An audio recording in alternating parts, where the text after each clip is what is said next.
Un baiser sur le ballon, un geste d'amour, de dévotion. Et pourtant, ce même baiser a scellé le destin de 23 millions de Marocains en une fraction de seconde. Le héros est devenu le traître, le sauveur s'est mué en paria. Ce soir, je vais vous révéler ce qui s'est vraiment passé dans les coulisses de cette finale qui a fait basculer l'histoire du football africain. Avant même que Brahim Diaz ne pose le pied sur ce point de pénalty, quelque chose d'anormal s'était déjà produit. Et personne n'en parle. Regardez bien ces images.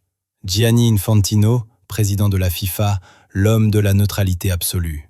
Au moment où le pénalty marocain échoue, sa réaction est immédiate, une déception visible, suivie d'un geste d'ajustement de cravate. En psychologie comportementale, c'est le signe d'une personne qui réalise qu'elle vient de trahir ses émotions. Pourquoi une telle nervosité au sommet de la hiérarchie mondiale ? Ce réflexe prouve une implication émotionnelle qui n'aurait jamais dû exister. Une faille au sommet qui a créé une onde de choc invisible, se propageant jusqu'au bord du terrain, là où la guerre était déjà déclarée. Sur le banc, c'est l'apocalypse. Walid Regragui face à Pape Thiaw. Deux visions, deux égos en collision.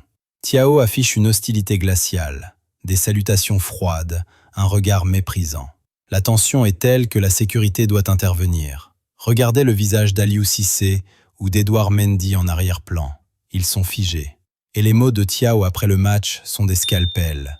Je m'excuse auprès du football, pas auprès du Maroc. Cette distinction est calculée. C'est une déclaration de guerre froide entre deux nations majeures. Le cadre sportif a explosé. Venons-en aux faits. La Panenka. Face à Edouard Mendy, un monstre qui a déjà humilié l'Égypte. Diaz tente l'impossible. Techniquement, l'échec est impardonnable. Il utilise son pied droit alors qu'il est gaucher. Mais le vrai problème est ailleurs. En 2016, Diaz avait réussi ce geste contre le Portugal. Mais Mendy n'est pas un gardien de 17 ans. Diaz a succombé au syndrome du personnage principal. Il a voulu écrire sa propre légende au lieu de gagner pour son peuple. Il a voulu humilier l'adversaire après les tensions d'avant-match. Cette volonté d'esthétisme sur l'efficacité est une faute professionnelle majeure dans une finale de cette envergure. Ce qui s'est passé dans le vestiaire dépasse l'entendement. Diaz est en larmes, il s'excuse. La réponse ? Un silence de mort. Plus brutal que n'importe quelle insulte.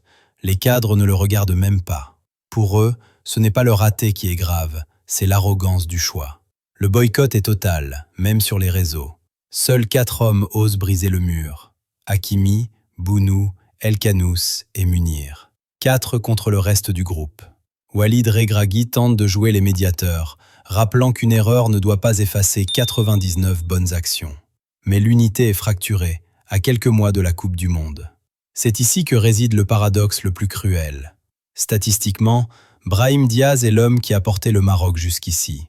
Sans lui, pas de finale. C'est lui le créateur, l'architecte, le dynamiteur de ligne. Il a détruit le Mali, éliminé le Cameroun. Et pourtant, en une seconde, tout est balayé. Le football est ce théâtre cruel où l'on oublie des mois de génie pour 10 cm de ballon trop bas. On parle d'un pays qui attend ce sacre depuis 50 ans. 50 ans de frustration condensés dans cette balle captée par Mendy. Alors je vous pose la question. Brahim Diaz est-il la victime de son propre génie ou le coupable d'une dérive narcissique ? Est-il un héros tombé ou un traître par orgueil? Le débat sur sa place dans l'histoire ne fait que commencer. Donnez-moi votre verdict dans les commentaires, je lirai tout. Si cette analyse vous a plu, abonnez-vous pour ne rien rater des prochaines enquêtes. On se retrouve très vite.